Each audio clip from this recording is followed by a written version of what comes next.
is playing on a super team all the time the best thing for you, the best players, especially in youth hockey. If you're playing on teams that don't lose, then you just kind of win because you're better. Whereas you get these kids that play on teams that they got to earn everything. That's the player at the end of the day that's going to farther in hockey. I got the cherry lime flavor. Me too. Oh yeah, you did. Yeah. Are you still mixed berry? Is that still your favorite? It's my favorite. Same. Yep. Cherry lime's undercover though. I love it. You don't get a lot of cherry lime. Yep. I love it. What's going on? It's we were just reminiscing about our Christmases, which is great. Glad it's over. And then we got. So we only had tomorrow. one. No, we only had two planned. But the kids, so we have 3 kids, spouse or girlfriend, and grandkids come over. Did that on the 22nd because everyone's got different things. So 22nd, 25th, that was supposed to be my Christmas. 22nd, 25th. So we had the 22nd, people over. 23rd, went to Jerv's house because that's where we went. Had some beers. 24th, went to 3 different places. Oh no, it was my wife's birthday, so we went to. We don't. Just to be clear, we're not casino dudes, but just for something different because everyone's gone and stuff. Do something different for my wife. We went to the casino. She's 55 now. Sorry, honey.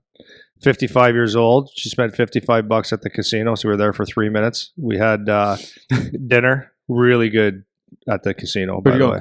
Nero's. Yeah. We didn't have any. We just had appetizers. We had these jumbo shrimps. They were so good. I've never been in Nero's actually. No, really good. Yeah. We always go there, sit at the bar, share a steak because it's huge portions. But this time we just had shrimp and some other shit. It was good though, and a beer. And then we had to stop one place, then another place, then another place. So it was like a late night on. I left early because I need to go to bed. And then 5th, another one. 26th, I think we were done. But for me, it was 3-4 nights. I don't know if the math adds up, but it was like 3 or 4 nights where we're always supposed to have 2. Worn out. There was something else, but just worn out. What did I do? Compared to you? Oh my God. Oh my God. It never ends though. I'm still not done. It's 20th. What do we do? We did the Sunday, whatever the day that was. We did the 20th, 23rd. No, yeah, 20th, 21st, 24th, 25th, 26th. Today, tomorrow, and the next day. And there might be another one in there I'm forgetting. It's like it just never ends, man. Never ends. And it's the thing is like I like doing that kind of stuff when it's with family and shit, but you're so gassed like that it's hard to be fully present for all of the events where it's like you're actually enjoying the time because it's just like you feel like shit because you're eating sucks, you're drinking, you're not sleeping well because of all the late nights and all that stuff. So just over time it just wears on you where it's like the thing that's my most favorite, which is hanging out with my family in that kind of situation. I'm just gassed the whole time. And it's at least with my family, it's just super easy to hang out because everyone's just kind of chill and like it's not that serious. It's not like formal. So we're just like almost lounging just because how close we are. So that part of it's nice, but then by the end, it's like the first night, like on the 20th, I was at my sister's till like 3:30 or 3 o'clock in the morning. That wears you out. Holy, great time. But then that sets up the rest of the hangout time for the break of you're just chasing. You're gassed the whole time. So I'm gassed right now. Oh, just 100%. Pooch. And then it's the eating and drinking beers. Because I don't like anything else. I drink beers, so I'm full all the time. And during the holidays, it's like it's not over till it's over, till we're back at work and everything. And it's like I work out just to hopefully kill the same calories I'm doing that day, which I'm not. So it's just it's exhausting. And then for the holiday that's supposed to be a break, it's just like more busy actually. More busy and no routine. And routine, man. Yeah, I know. Routine is the thing. Even if you think you're not a routine person, you are, in fact, a routine person. Yeah, 100%. So that's that.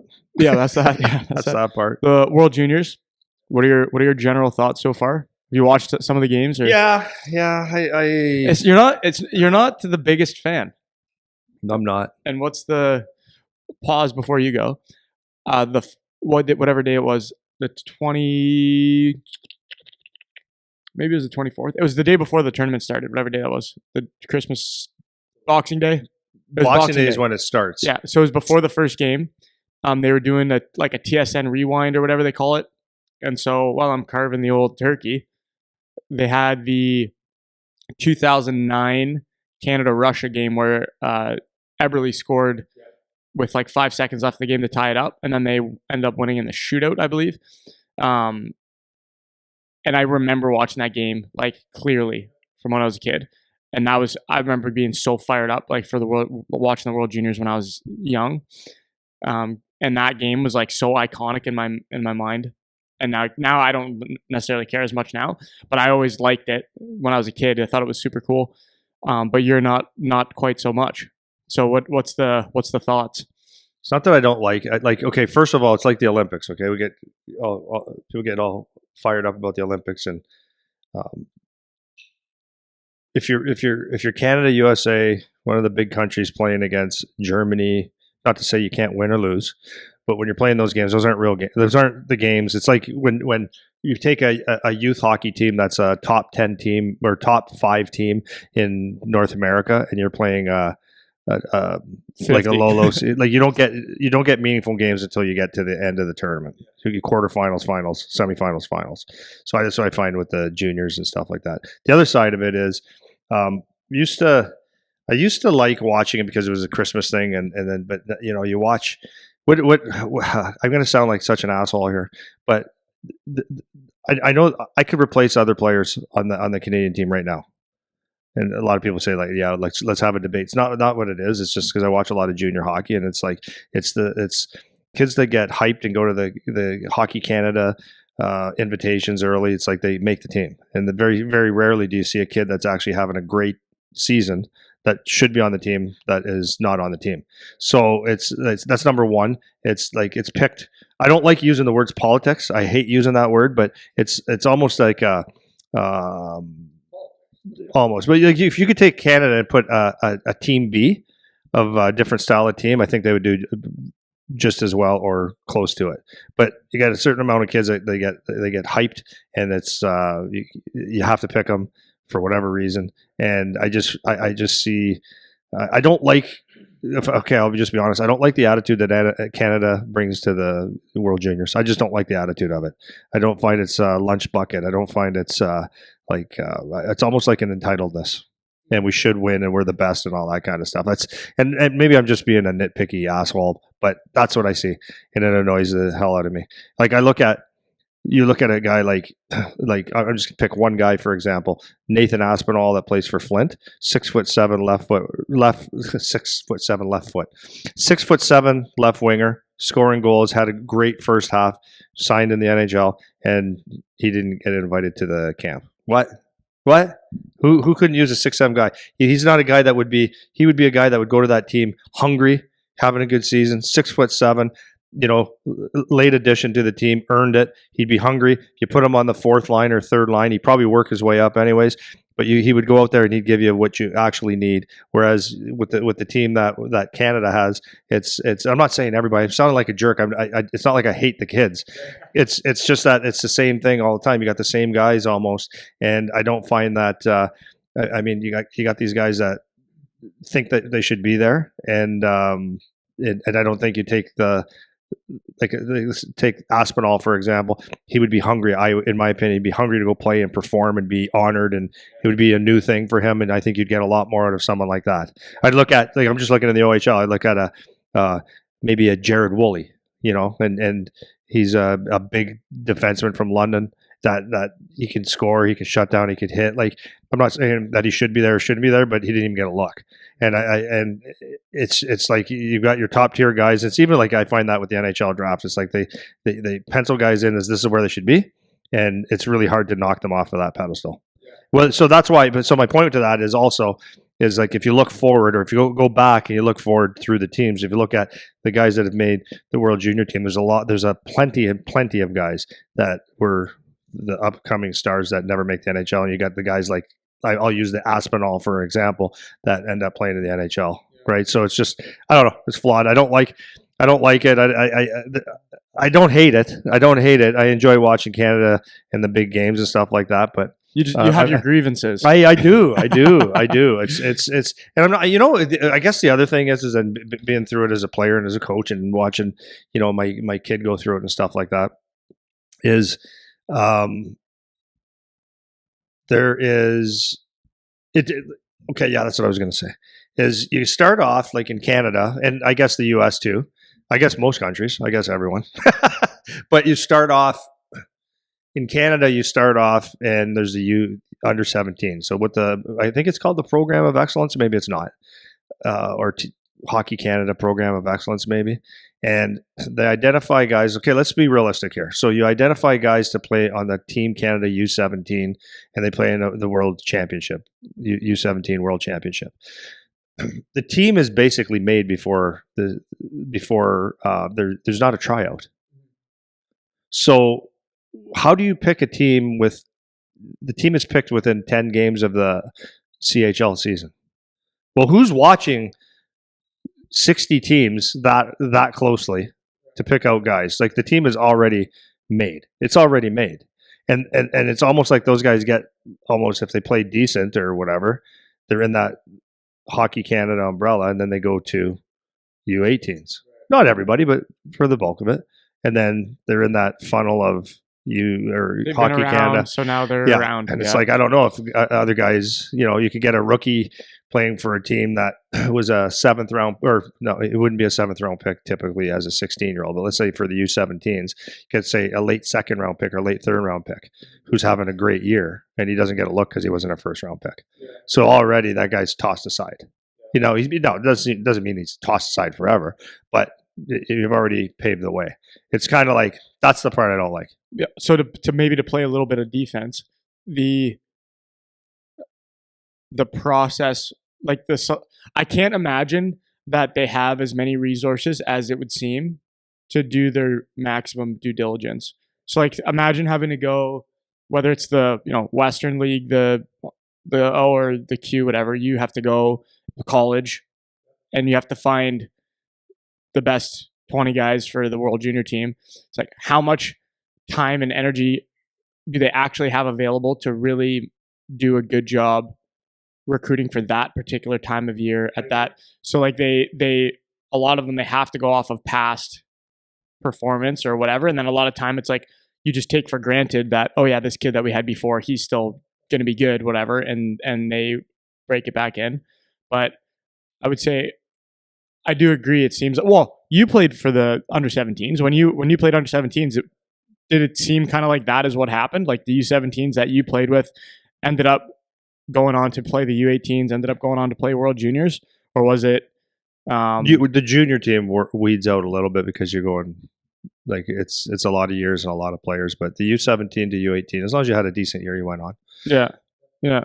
So when you're, I guess again, just to play a little bit of defense, is like, I get the same as we talk about with the scouting and the draft and all that stuff. Well, let's like just to cut you off. Like you take the NHL first ratings of the Central Scouting that comes out. They're called the preliminary scouting report or rankings, and they come out in November, right? Preliminary. So how? So they've only got so many Central Scouting scouts, right, to watch every player in the world. You can only see and make a good evaluation of a player. Like you're only watching, like, how many times you watch a kid in, like, every player in the world draft eligible in a month and a half. Like there's you could have a kid that had a good, the head of Central Scouting could be there and they watched 3 games and that was just a really good week or month for that kid. And then you put him in the second round. Like how?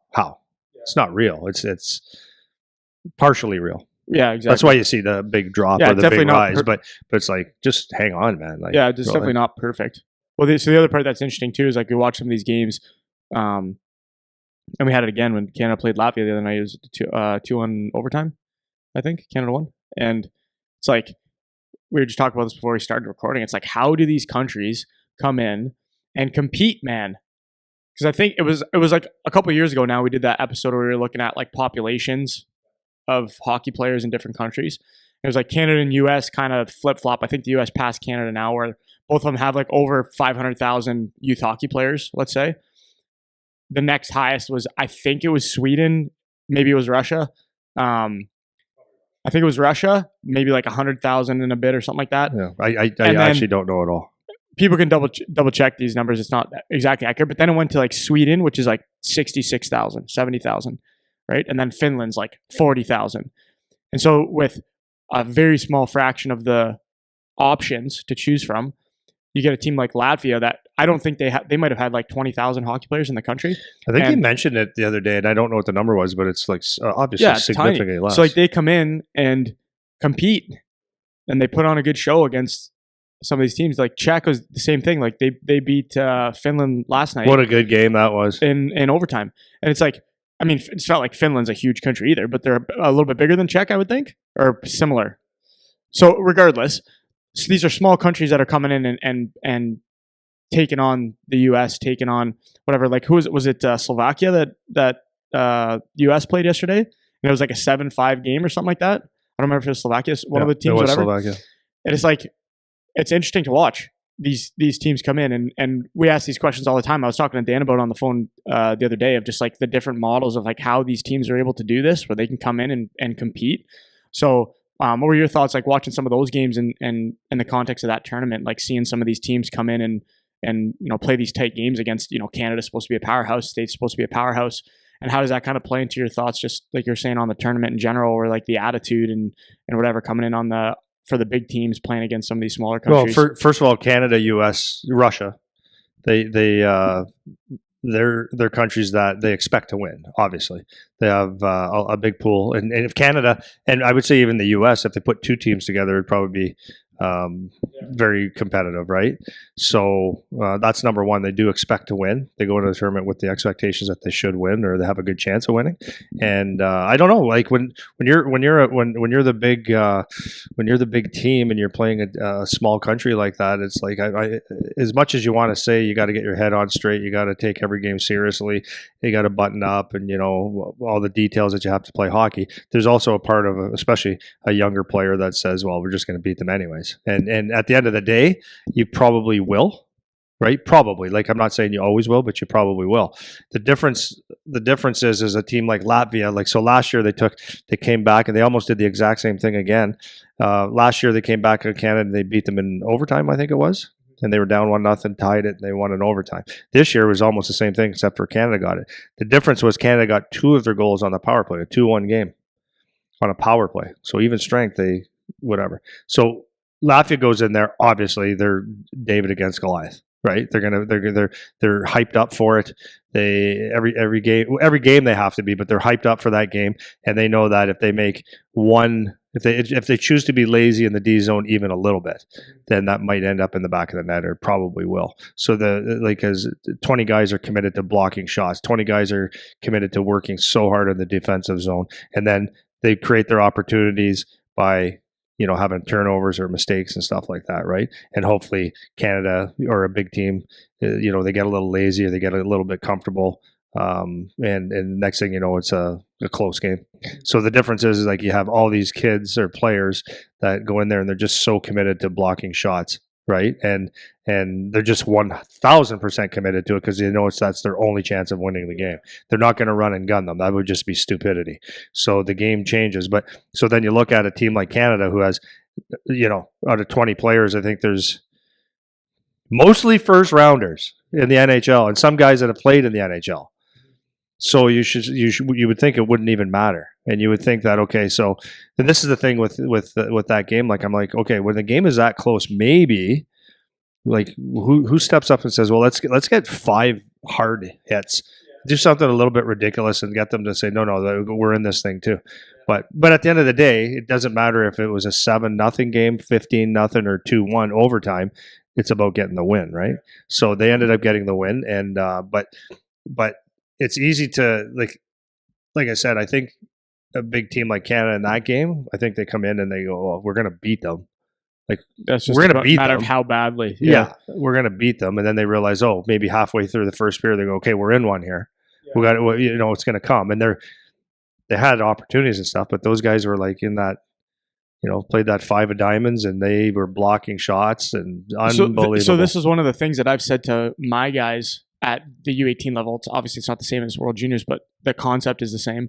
Is as you start to get older, the competitiveness the gap starts to close, where like it's not just about who's more skilled now.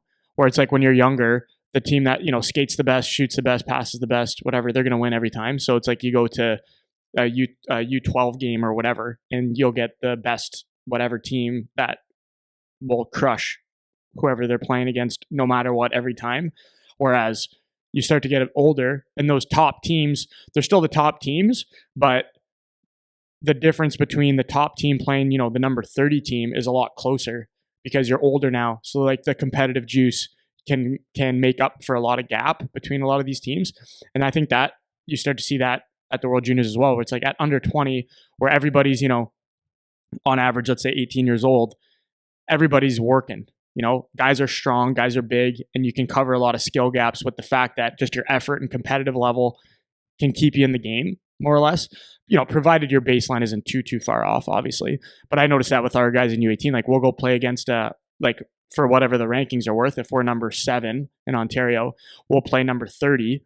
And at the U15 level, 7 versus 30 is going to be like a 8-1 game. 7 versus 30 at U18 might be a 1-goal game, might be a 2-goal game, right? On average, just because you can make up for a lot of that. But I just looked up the IIHF data for like hockey players. So this is kind of interesting. So these are all the teams that are in the World Juniors this year. And I added Russia because they should be there. US, 551,000 registered players. Canada, 514. So US has more players considerably, now. Yeah. Wow. According to IIHF. Mm-hmm. Russia, 103,000. What a big drop off, eh? Finland, 66. Sweden, 61. Slovakia, 34. Latvia, 29. Germany, 21. Czech, 18,000. Czech? Yeah. I would have thought they were like top 4. I would have thought they were closer to 60. No kidding, eh? Yeah. Switzerland, 16, and Denmark, 13,000. Doesn't make sense. So, and this is December 16th, 2025 from the IIHF data. December 25, okay. Right. So that's like that's incredible, up to date, right? So assuming that this sourcing is correct, I'm not going to go dig into it, but it's got to be close. I would say it is. So yeah, so it's kind of crazy. So wow, and this is what, and U.S. has passed Canada as hockey. What's the title of it? Hockey players. Registered players. So this says again, people can check my source. I think this coming from Wikipedia. So like take it with a grain of salt. Maybe it's not exactly right, but it's probably in the ballpark. So this includes youth hockey players, adult players, junior players, and women's. Wow. From the IIHF. Wow. So it's not just youth hockey. It's just like registered players. But that's kind of like your pool that you're picking from for whatever top teams of whatever demographic. So to my point earlier about like Czech beats Finland in overtime. If this is correct, where Czech say they have 20,000 players and Finland has almost 70, it's like that's a huge gap. Then you go, Sweden, where they're toe to toe for the top spot in the tournament, they have 60. It'll be interesting to watch them play with the States. I don't know if that's New Year's Eve. Sweden versus the US. So tomorrow night, I think, is New Year's Eve. So they're going to play. That's a 60,000 population versus 550,000 population from hockey player draw. Sweden versus the US. And Sweden is like arguably one of the best team in the tournament. Like they're right in the conversation with the US and Canada. It's like, how the hell is that possible? So when we look at, like I said before, we were having a conversation on the phone the other day about it, just like, what is the development model that is occurring in those countries that is allowing them to come in and be toe to toe with the behemoths? And so this is what makes me think, in terms of how our system is set up, youth hockey going all the way up through junior, it's like, how can we not be absolutely crushing these teams 100% of the time when we have that much more to pick from, And so it speaks to, coaching styles, the way that, from my perspective, it's so disjointed through the youth, like team to team through youth. So it's like from your U10 to your U11 year, your coach is totally different. You have no idea what is going on the year before, the year after. A lot of those teams don't communicate with each other. So it's not like, it's a very scattered development that isn't super structured and actually planned to progress. And I know in a lot of the European countries, it is like that, where it's like from U10 to whatever, U16 and beyond, it's a lot more structured. The programming is more structured. Like it's like school.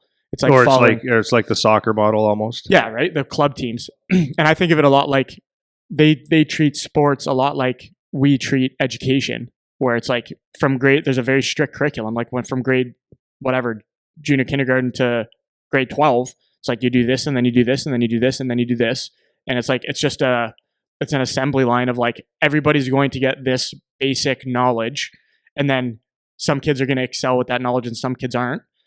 And for us, I don't feel like we do that.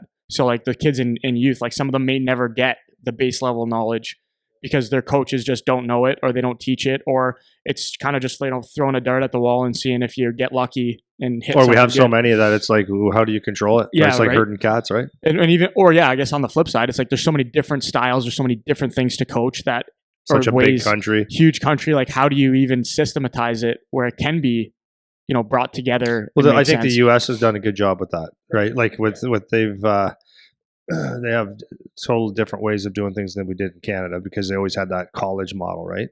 So like playing for your high school, playing for whatever, it's changed a lot, but their development program seems to be something that works really well for them, where they where they have camps and stuff like that for that U.S. development team, and then they water and grow that for a couple of years, and it seems like a pretty good model. Yeah, and that might be you just said it, like it's possible that model that they use in Europe or whatever wouldn't work here because there's too many people, right? It's like, how do you centralize development over that big of a population? Like you can't really, it's too difficult to do maybe, but it's interesting to see, like you get to these tournaments and it's these teams, whether it's like Latvia, whatever, like what did it say there? Latvia, 29,000, right? And they're taking Canada to overtime. It's like, it's crazy. It is crazy. And I guess like that's another question. We talked about this maybe last week is playing on a super team all the time the best thing for you? Because let's just say if you're Canada, US, Russia going into these tournaments, you're always playing with the best players. And you're playing, especially in youth hockey, if you're playing on teams that don't lose, then you just kind of win because you're better. Whereas you get these kids that play on teams that are less, they got to earn everything. Maybe that's I think it is, but anyways, but that's the player at the end of the day that's going to win you or get farther in hockey. Yeah. So do you have anything? I want to get into that more. So do you have anything else on the World Junior specifically? And then we'll start going into that. No. From the World Junior games, I wanted to get into talking about kind of like the mismatch game setup. We've talked about it like a while ago before, but it's nice to revisit because I think in youth hockey, it's so prevalent up to even, I was at the Marlies tournament on the weekend, and you just see it happen with the top teams versus the not top teams. You see the mindset shift, you see the teams that know they're going to lose and all that kind of stuff, and talking about the dynamics there, players, parents, coaches, that kind of stuff. So I kind of want to start with that. The point you kind of just said of, like, sometimes you'll go play a team and the team will beat you just because they're better. It's not really a competitive game necessarily. So it's like the Mike Tyson thing. Like, was Mike Tyson ever really in a fight until he fought whoever it was that finally gave him like a good competitive matchup? And that's where you kind of see who can win. And that's when it's fun to watch. You watch, the NHL, the higher level leagues and stuff like that. And the teams are so evenly matched that it's so fun to watch because it ends up being about mistakes, who has more gas in the tank, who can execute a little bit better. And that's where it's like really fun to watch. Youth hockey, you can get so much, mismatch where it's not exactly a even game, that it can be hard to deal with. And like that comes with certain preparation. It comes with certain communication about it, whether you're the coach preparing, whether you're the players that are trying to prepare, and then the parents going to watch these games and like what your expectations are and all that kind of stuff. So I want to get into that a little bit more, but kind of start like general thoughts on those kinds of games and going into it maybe from a little bit on like the perspective of the team that maybe you're going to lose because you're going to play a top team that you're pretty sure is going to crush you, versus you're the top team where you're going to go in and crush everybody. Yeah, there's a lot there because when you're like, I was thinking about this, an example of youth hockey. Okay, so when I was coaching Bell Tire, we had we ended up in the finals of the U.S. Nationals, right? And we lost simply because the guys did not care anymore. They were going to different teams next year, and it was sad. It was because we had such a good team, and we played an academy team from. They were called Wilkes-Barre, and they had basically it was a team made up of Russians. Provorov was on it. Daniel Sprong, like they were some of the players that were on it. But they had a bunch of team of Russians at an academy, and that was our final. But anyways, so that team we had was really, really good, like really good. We won like all the time. It was like we were so fast, so good, but we did have about 3 to 5 guys that were good, but more they understood their role a little bit, like Julian Biondo, for example. He listens to this still. He coaches now. I love this kid, and he was our captain, and that set people off because he was our captain, and he was not our best player Like from an offensive from production? the offensive superstar thing, but he was a leader. He worked his ass off. He hit, he did all these things. And then who do you pick as a captain? Like the top 3 guys, you're the captain. It's like, now you piss everybody else off. So I said, for a captain, number one, I'm going to take this kid because he works really hard and he's a good captain. He's a good leader. That's the right captain for our team. We don't need a captain, but we need a captain. So anyways, we had a group of guys like that would do the things that you need to do to win, but most of these other guys were all goal scorers and offensive. All right. So when we play in games where teams would button down on us, it was very, very difficult for them to understand that it's not about you don't have to go and you don't have to save us. We have 20 guys here, 18 guys, or 17, whatever it was, that will do the job if we play together. But it was very, very hard individually for them to understand the concept of team. That's number one, right? So, and I'm sure you can understand this, or most of the people understand this, when you have the player on your team that's supposed to score goals and you're in a tight game, you kind of lean on that person. Well, we had 2 lines of that anybody basically could be the superstar on any other team. So everyone thought that, well, their job was to. So it was like that was a bit of a tough thing to get them to understand. Team, D zone. We were good in our D zone, but were we 100% committed? We didn't have to be. Didn't have to be because we could make up for mistakes, right? You could put lipstick on the pig anytime we wanted. And we'd go into games and outshoot teams and be like crazy, and then, bang, bang, bang, we start scoring goals. So anyways, there's one scenario. We were playing JRC, Toronto Junior Canadians, in the Marlies tournament. No, the Red Wing tournament. First time we played them. And we were shorthanded, like 5-on-3 for, I would say, more than, for sure, 2 periods straight, and a little bit in the third. We didn't get a power play. Beat them 4-1, and they were a good team, but they weren't us. Okay, they had an NHL guy coaching them. So that was the first game, and I'm like, okay, we're a lot better than these guys. If we had 5-on-5, we'd beat them. Next time we played them was in another tournament. We've played them 3 times that year. In the next tournament we played them, I think it was the Silver Stick, I believe. And that game, that coach was watching because they were playing us, and he was watching and watching. He watched a couple of our games before they played us because we were in the same bracket. That game, they were 100% basically playing a 1-4, 1-3 defensive structure. So our guys would, and good for the coach for like saying, okay, the only chance we have of beating these guys, Latvia, the only chance we beating these guys is let them make mistakes or let them skate. We'll get in our own zone and we'll, keep them wide and frustrate them. So they were doing that, and we ended up beating them. But it was a tighter game because the coach, to his credit, said, okay, this is what we have to do to win. And their team collectively bought into that system, right? And we played them one more time, and I believe they beat us. And I just could not get our kids to understand that this is going to be a different game. They were well coached, and they were totally committed to the defensive side and waiting for turnovers. Our team they've always played on teams where, because like in the Detroit area at the time, when you put teams together, you'd go to the best team.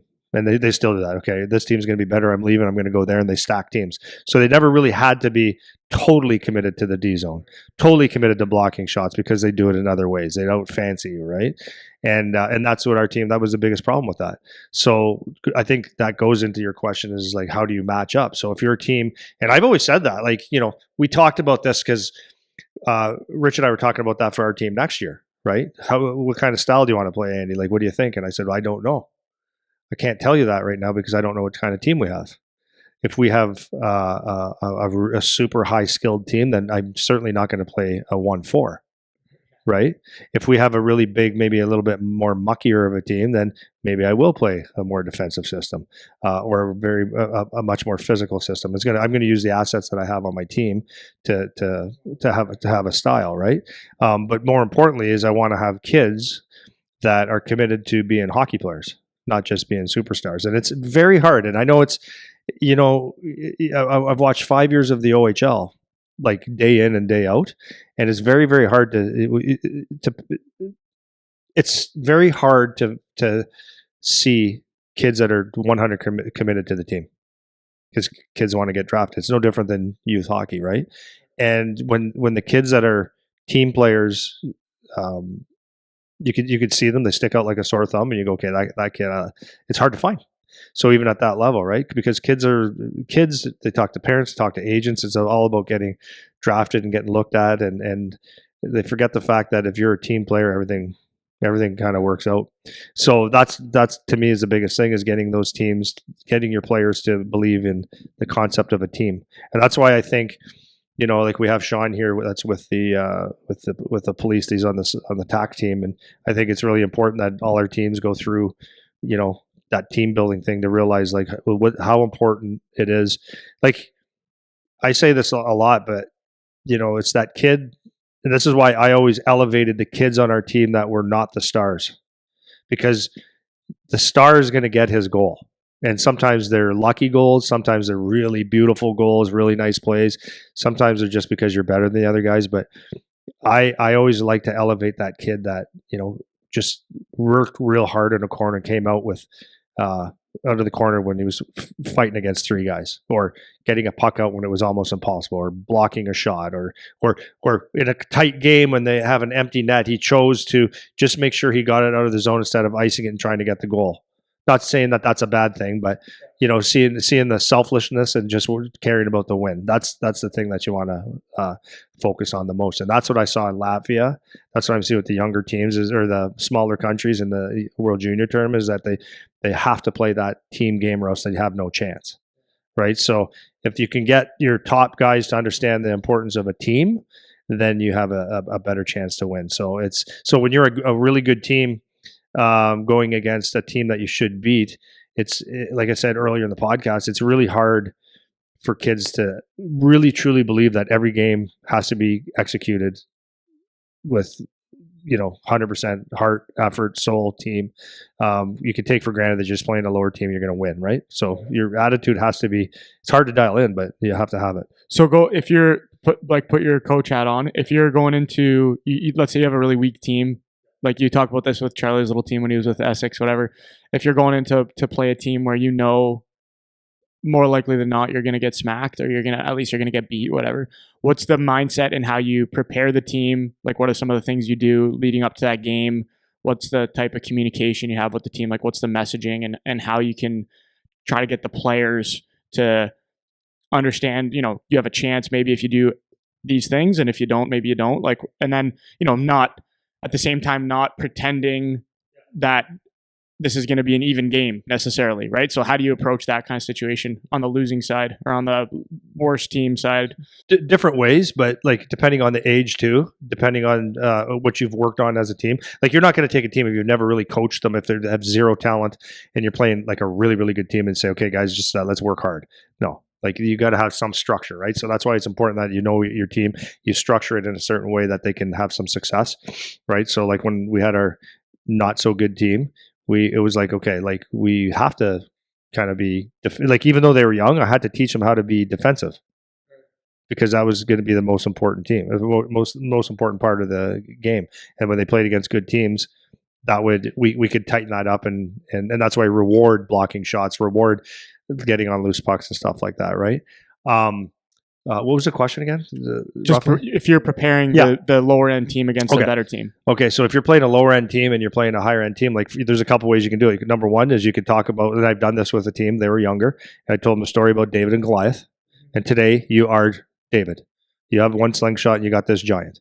And what a lot of people don't know about Goliath is that he had a lot of deficiencies. Like I was reading this book actually from Malcolm Gladwell's David and Goliath book. Have you read it? But what people don't know is that if you go through the story, that Goliath had like some kind of an eye, like a sight, something wrong with his sight. So that's why he said, David, come here and fight. Right, so he had a disadvantage. So David knew that if I could keep my distance from him, I might have a chance. So there's a weakness, chink in his armor. If I get close to him, he's going to crush me. If I stay far from him, then I have a chance. I can throw the stone and knock him out. I guess he had some kind of like I don't know where they get this stuff. So he had some kind of disease that had him moving slow and stuff like that. So David's advantage was to back out. So anyways, my point, we could talk about David and Goliath all day. These kids were David that day, right? Yeah. And I made them believe like, today you're going to go and kill the giant. Today you're going to do it. They might not do it like Herbie Brooks. Yeah. It wasn't Herb Brooks, but it was like today you're not going to beat Russia. They should have never beat Russia, but today is the day we're going to do it. And today was the day that they did it. And the day, maybe today with our team, we're going to beat Goliath. And you give them the tools to beat Goliath. You take away so let's say you're playing one of the big Toronto teams, right? And you're the Windsor, a local Windsor team. It's like, you are David today. So you're probably not going to outgun them, right? You have to have the Latvian approach to it, or you have to have that approach. Like if you think that we're going to beat them passing the puck and outskill them, wrong. We have to do it a different way. We're going to have to frustrate them. So maybe we have to get our sticks on them a little more. Maybe we have to, after a whistle, give them a little shot and piss them off, and block a shot and get under their skin and do all these little things to get under, like to give us an advantage, to frustrate them, right? And stuff like that. Just to cut you off, the only thing that I'm going to say with that too is like, it actually takes the action and preparation from the coach.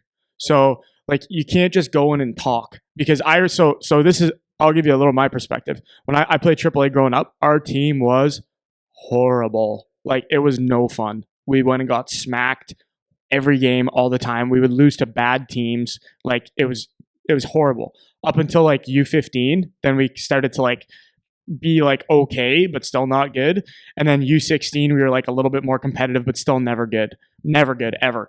And I remember having these coaches. I had a whole bunch of coaches through my AAA years, and we would have these conversations. We'd have these raw conversations of like, like, you have to do this and that, and without any real like substance. Like, we're going to go in and you guys have to be better at this and do this and do this. And it's like, but there wasn't any real instruction. There wasn't any real structure or preparation. You didn't do it in practice. Yeah, there was no tool. So we didn't have any tools. So you just came in and tried to give like a motivational speech. It's like, that isn't what does it, right? So you can do that provided you actually have prepared something, right? And that's a huge thing, especially at the younger ages. Like, and now like you have video on teams. Like, you can go watch a couple things. Like, even for me, like, I do some decent preparation when we're playing especially against the better teams. Even for the worst teams, I still go and do some preparation, but I'm not spending professional coaching level hours on this stuff. Like, you can pick out a few things that are important or maybe key to that team's success that you identify and try to coach around those things. And if you don't have access to video or something where you can really prepare for the team, like, you can focus on what you're doing. If you know you're playing a top end team, like, what do you think they're going to do? They're going to skate well. They're going to pass well. They're going to try to get inside the house and create opportunities and chances. They might play a little bit run and gun. And so like, it doesn't take a ton to get some level of preparation for your team so they can actually try to execute a plan, not just, hey, go work hard today, guys. Because I remember getting so much of that when I was playing youth hockey, and it was useless. It was annoying. It was frustrating. And I understood it at the time when I was young. Like, this doesn't mean anything. Like, you're not helping us prepare, And so like, that would be my only thing to say with in addition to kind of what you're saying is like, that only works if you prepare. That's what I was trying to say. But yeah, you can't go in there. Like, you have to have practices like yes, you want to work, like if you're not a very good team, you still want to work on your passing, skating, all that stuff. But like when you're playing the game, you have to have some sort of structure. So you're teaching them, in your own end, like you guys are not good enough to be running around. Like you watch the Latvian game, like they're in that small space in front of the net, and you can go do all your stuff on the outside all you want. Go ahead. As soon as you guys are winding up for shots, well, I'm not going to get sucked in by you chasing a puck and then you creating a 2-on-1. We're going to stay right in the middle of the ice. And we're going to eat pucks, and when we do get it, we're going to chop it out, or we're going to move it up, and we're going to capitalize on that. And that's kind of what you have to do. So then, if you flip to put the player hat on now, going into that same game where it's a big time mismatch, what's kind of like mindset preparation on the player level going into like that kind of on the lower level team? Yeah, if you're on the lower level team. Yeah, it's like this is your challenge. The thing with that is like it shouldn't be that drastic of a mindset, because if you're on a lower level team, that's the way you kind of have to play all the time, right? You just have to tighten it up on that day, and your mindset as a player is like, okay, I'm going to accomplish this thing, and I think that's where I think it's good if you have a coach that gives you a little bit of information or a little bit of motivation. I don't like to use the motivation too much. In the sense that motivation is just motivation. It goes once, everyone's motivated to work out on Monday, to start their workouts and diets on Monday morning, right? I'm going to do it until you get up at 5:00 on Monday morning and you're in warm sheets and you go, oh, okay, I don't want to do it anymore. So it's the same thing. Motivation is just motivation. It's like the willingness to do it is different. So you got driven kids that that have a mission of beating a big team. That's awesome. I mean, as a player, that's a goal. It's I don't know, mindset. You got to do what you got to do. I mean, I don't know what else to say. So I had a kid come to visit here. Him and his mom came to check it out because they were looking at the academy for next year, and we were talking to him. He's on a bad team. The team was better last year, and the kid's like was super frustrated. And so what I said to him, and this maybe goes to if you're on a lower end team where like we can act like, yeah, you can prepare and whatever, but at the end of the day, it's like if on your team, let's say the rest of the team, it doesn't matter what we do. It doesn't matter how we prepare. They're not going to give a shit and we're going to get smacked. Then what do you do if you're the guy that cares? And so having a conversation with this player, I basically just said, like, if your team isn't going to do it for the team, then you have to do it for your team and you have to do it for yourself, because you don't know what opportunity you're going to get. So I was saying to this kid, like, okay, like let's say you want to come play here next year. He would come for U18. Okay. And I said, like, our U18 team this year is good. And we're setting the tone for like next year we're going to be good, and our recruiting is going to be good next year. So you have to work to make the team. It's not just like you're for sure going to make the team. So I said, if I'm keeping my eyes on you, I'm going to watch your video, because he lives far away. It's like, I'm going to watch your video. I'm going to pay attention to how you're playing. Like, do you want to come and play here next year?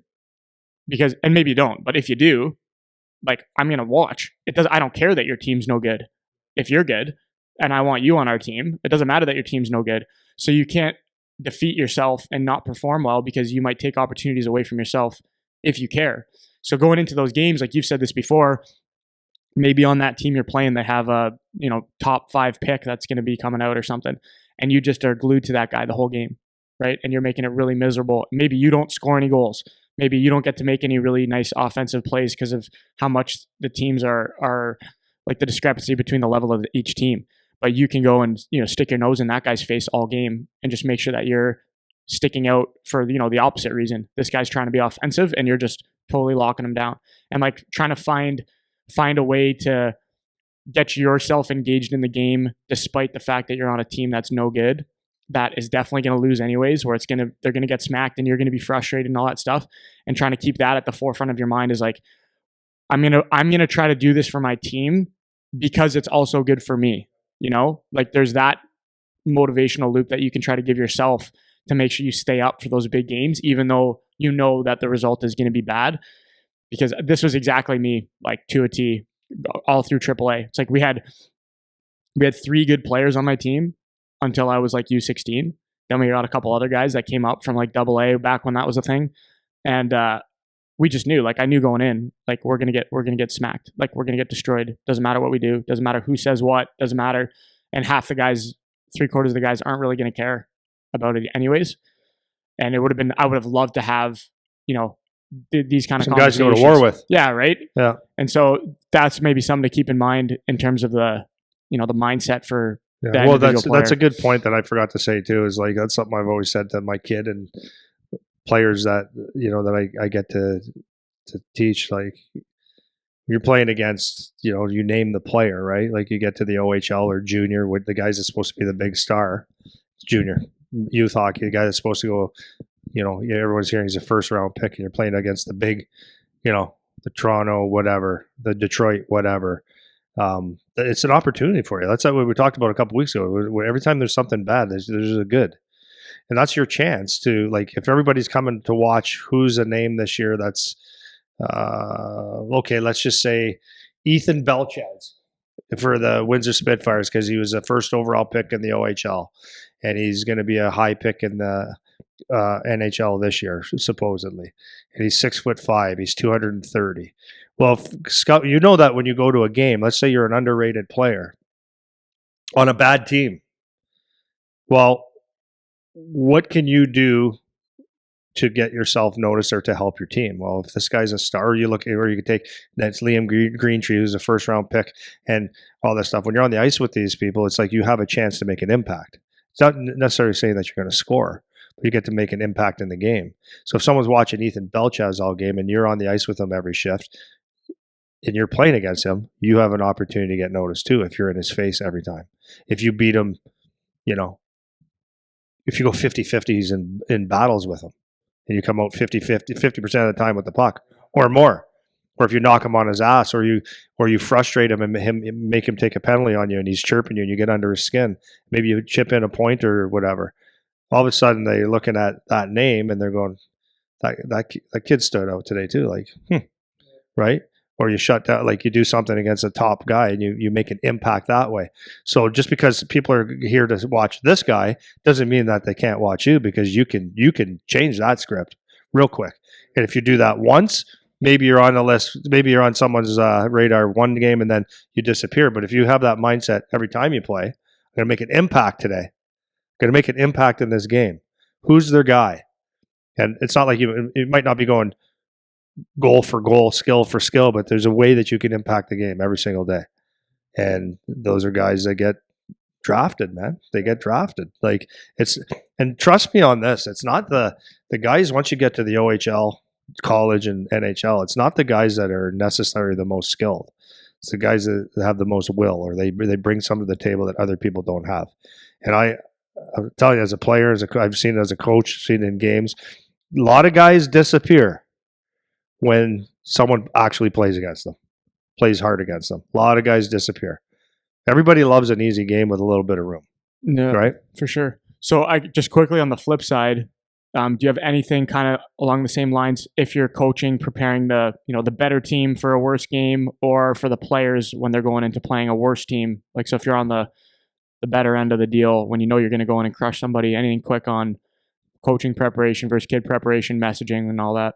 Yeah, depending on your team, but like if you're a better team, I assume that you're going to be, if you're the high end team, you're most likely going to be a faster team, possibly bigger, and most likely bigger, but more talented. So number one would be stick to your game plan and execute it really well, and then have the plan B or something else in your game where if things aren't going exactly skill wise to your game, like prepare for it, be ready for it, play hard, keep guys accountable. And then when you're playing at Latvia, it's like, okay, this game plan might have to change a bit. So maybe instead of skilling it into their zone, maybe we're putting in places where we get an extra hit, where we're bumping them, where we just change the game plan a little bit, where we make it a little bit more miserable for them to play.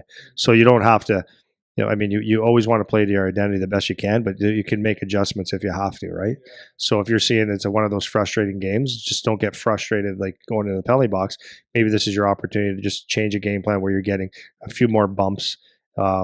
Maybe you're getting uglier goals, right? Maybe you have to tighten up your D zone a little bit more. Although if you're the better team, you're probably playing in the other end more. But you might have to change it up a little bit, and that's okay. But that's part of coaching, is getting your team to buy into that stuff. And it's the Navy SEAL, it's the Green Beret, it's the Special Operations motto is like, complete the mission. And if everybody gets on the same page as getting the mission done, then everybody has a good game, right? So the mission is to win the game. So if it means that you have to sacrifice carrying the puck and making a real fancy play to make to get a goal, to more of a dump, go get it, get a first touch, and maybe get them moving a little bit, then that's something that I would consider. Yeah, one thing I'll throw for the coaches is I say this with my guys all the time is like if we're because a lot of games we play we're better, and so it's like not letting the habits slip just because they can. So like you kind of said it with your bell tire team, I find this with my team sometimes too is we can make up for mistakes with skill because we're better. But like that doesn't work at higher levels. Like that's not going to happen anymore. So it's trying to make sure that your habits are still sound, even though you could get away with getting leaky. That's like on the coaching side. Like that's what I focus on when we're playing in like some mismatch games where we're just the better team. And then on the other side, the score doesn't always indicate how the game went. So like I find like for us, one example, 2 years ago, our team played the Fox Motors 18U team. They were awesome. They were awesome. And so the score ended up, we lost 3-0. It probably should have been 100-0.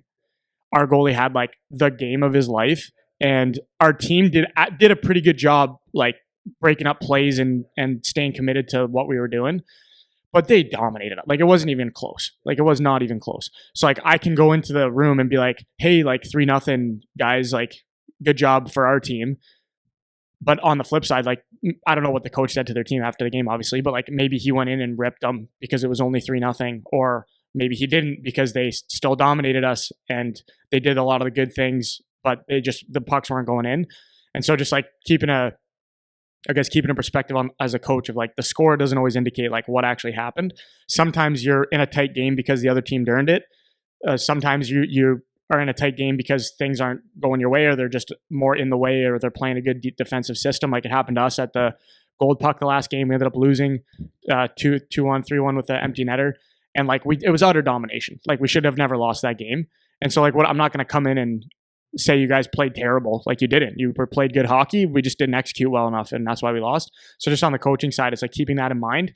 You're going to get, as the better team, most teams are going to give you their best effort, right? Most teams are going to try to give you their best game if they can.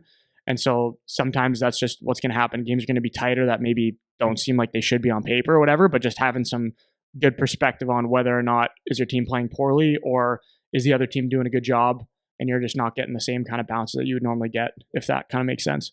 My last piece is parents. So I guess I'm going to tell a story first, and then I'll throw it to you to give your thoughts. So I just told you this before, but so I remember a game we played. I would have been like, I don't know, U13, U14, something like that. Our team was horrible, got smacked every game, like I said. So we were playing Elgin, and at the time they were the top dog, one of the best teams in Ontario. Any names on that team that I remember? Yeah, for sure. Like Ryan Shipley. Yeah, first round. Brendan Feasy. Cal Hofford. Was that his name? Cal Hofford. Another defenseman. He played for the Spits. Forgetting his name. Callahan. Forget his first name. Was it Sean Callahan? Maybe it was Sean Callahan. I don't know. He played in the open. Anyways, you get my point. Could go down the list. So this team, they were just one of the best teams. They were awesome. So this is before like my hockey rankings and all that shit, but they definitely would have been one of the top dogs. So we went and we played them, and we were getting smacked. Like we would play like one of the worst teams like Chatham and lose like 5 or 6-1. Like we were horrible. So go and play them, lose 13-2. And I remember like in that game, I scored the 2 goals that we got, and actually thought, I remember this vividly, like I actually thought I played a pretty okay game considering the team. And so I remember like I was kind of okay with the game, right? Because I thought that I played decent, not just because I scored. Like I actually thought I had like a pretty decent game. And I remember coming out, but like I'm just like not allowed to be okay with it, right? Because like we lost 13-2. And I remember being conflicted about it in my head because I was 12 or whatever, 13, getting into the car, and like, so we got smacked again for the 25th time this year. I thought I played decent, so it wasn't like just like super pissed off. I was just like, okay. And then I remember getting in the car, and it was my dad and the kid that I carpooled with and his dad, and they were so pissed that we lost like 13-2. Like it's embarrassing and like all that shit. But it's like this was like the 20th time it happened this year. So I remember in my head like grappling with the fact that we were no good. We're gonna get smacked. We know we're gonna get smacked. There's nothing we can do. Like we're just way worse than everybody. So like, what are we supposed to do? So as like the 13-year-old, I remember sitting in the car on the way home and thinking in my mind, like, am I supposed to be like crying mad right now because we got smacked again? Or like, what should my attitude be about this game when this is what we know is going to happen and there's nothing we could do? So starting off with that story, what are your thoughts for parents? You're going into the mismatch game, let's say. Maybe you're on the better team and you didn't beat the team as much as you think, or maybe you lost even, or you're on the worst team and you know you're going up the 401 for us in Ontario to get smacked by whatever team you're playing. Like what kind of mindset would you give to the parents, or advice you give to the parents approaching those kind of situations and those kind of games? Yeah, that's an interesting observation question, and you get an interesting answer. So first, when you were telling me that story, the first thing that came to my mind, I'm putting myself in your dad and that other dad's shoes. So I know your dad, and he probably wasn't upset that you lost. He was probably frustrated to the point where, can we just, like, as a dad, I'm paying for my son to play hockey. He's trying hard because he knows he wouldn't accept you to be in anything less than excellent effort. And the coaches, I know, because I know back then who your coaches were. Your coach doesn't give a rip, or he doesn't add anything to help. There was just a frustration from mom and dad, or from dad and the other guy. So I get that part, and so that's one thing. So the second thing on that is, like, and I could say this as a dad. It's there's times where you just get frustrated for your kid, right? If you're worried about, like, but there is a reasonable frustration, and then there's, you're an idiot, Yeah. right? So I would say last year there was a point with my son with the Guelph Storm, and they started the season, new coach Corey Stillman, and we were playing games like Jet was still in Philadelphia. Guys were injured. We were playing games where we had 6 guys wearing face masks in the OHL. What that means is that you don't have your team. Yeah, the You're playing with injuries, and you're playing half OHL and a little bit of junior B, and it's very, very hard to win a game. And the goaltending, we had young goaltending, and it was just like anything that could go wrong went wrong, and it was frustrating to watch, because, like, at that level, now you're looking at, okay, my son's doing everything he can, man. Like, he's playing so well, but he's not going to get, like, I hope someone sees what he's doing, right? As a dad. And then you're looking at the team, you're going, like, guys, what are we doing here? Like, we got 6 guys that can't even play in the league playing regular shifts. 2 defensemen, regular D, playing on our team. So you get frustrated that way. So I just remember one game, they were playing Brampton, who had loaded up their team. And the boys actually outshot them for most of the game, but like anything that went, it was in the back of the net. And it ended up being 9-1, I think it was, or 9-2, or 10-2, 10-1. So after the game, because it was probably about game 10 to 12, 15 of the season, it was just like this was happening over and over. And as you know, last year Guelph sold, they were rebuilding a team, so they got rid of like a couple guys to get younger. So it was like a challenging year. Ended up like in the bottom of the OHL. But anyways, after that game, I went down. I'm like, this might be it. This might be the day where he comes out. I'm concerned for him, not for anything else. This might be the day he comes out and he goes, Dad, I need out of here. I need out of here. So I went down and I was concerned. He comes out. He's got kind of a smile on.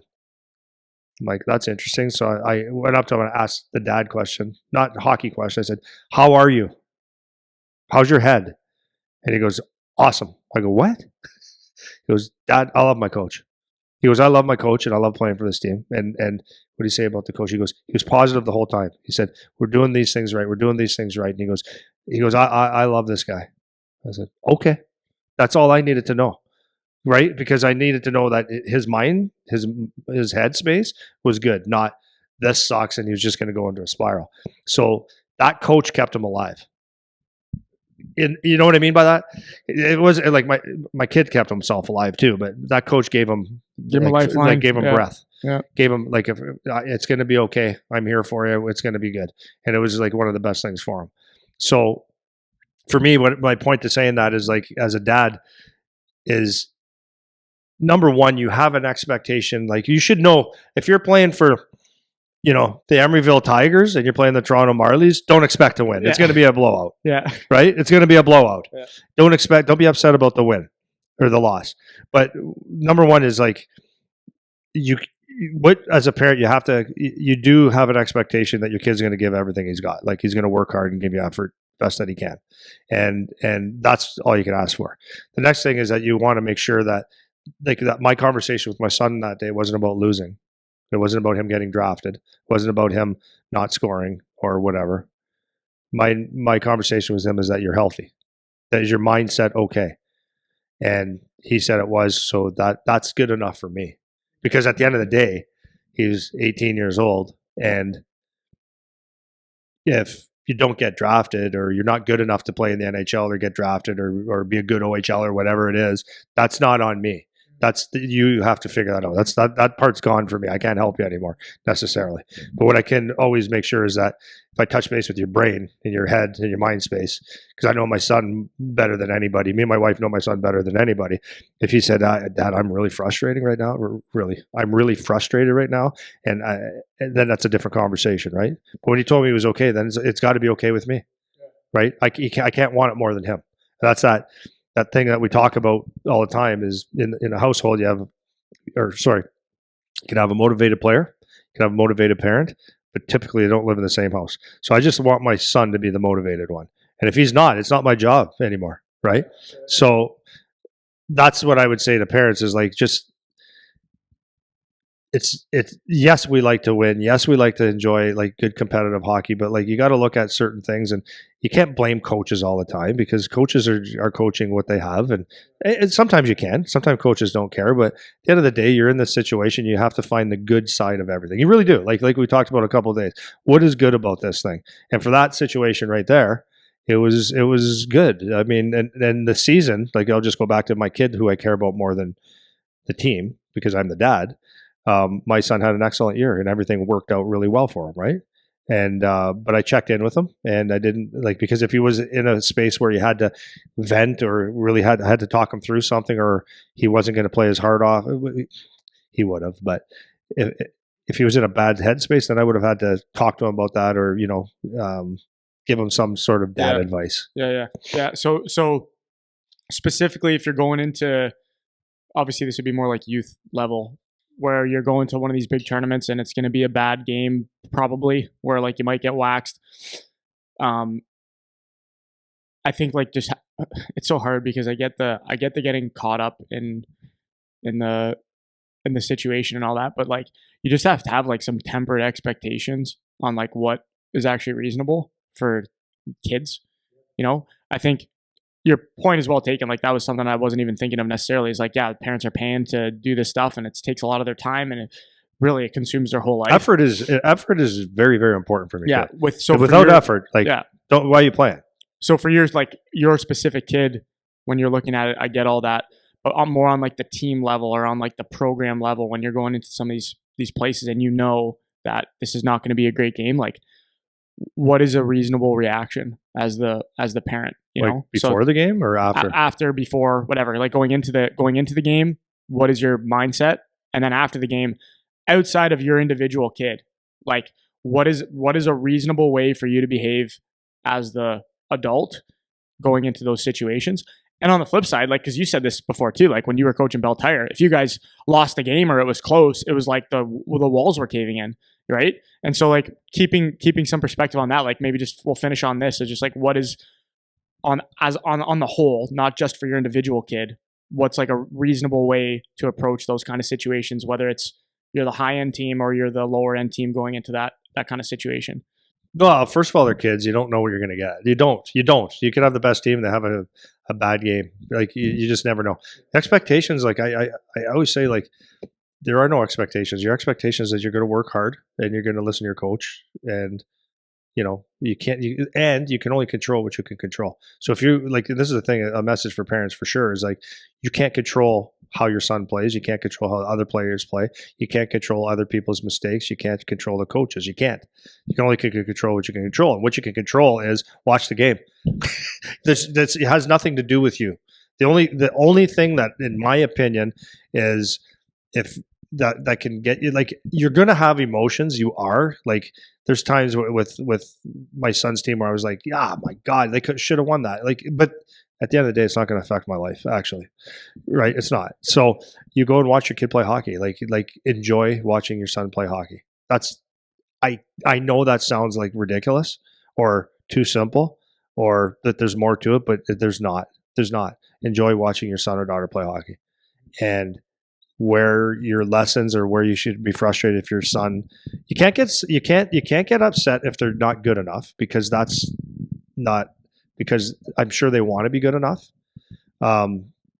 You can get upset with yourself a little bit at them if they don't practice harder. That you I told you so stuff, but that's a motivated parent versus a motivated kid. So if you're going to the rink and you expect your team to win every game when you come from a small center that you're just not good enough, then you got unreal expectations. So the talks you have with your kid, if you need them, is go work hard, have fun, give it your best, and you can evaluate that. If you're not happy with your kid's effort, that's fine. But if you're not, you have to enjoy it. That's all I can say. Not to say that you're going to watch a game and be all shits and giggles all the time, because you're going to have emotions. But at the end of the day, you got to step back and say, okay, what am I really upset about? Because I'm not going to say it doesn't matter, but at the end of 40 years from now, it won't matter, or 10 or 5 or 2 months. You know what I mean? It's just watch your kid play hockey. It's a hard thing to do sometimes, but that's what you need to do. You're not the player, man. Cool. Anything else kind of on these topics that you want to touch on before we shut her down? I think I'm good, man. Good to go? Yeah. Okay. Happy New Year and all that shit. Yeah. Okay, see ya. Yeah.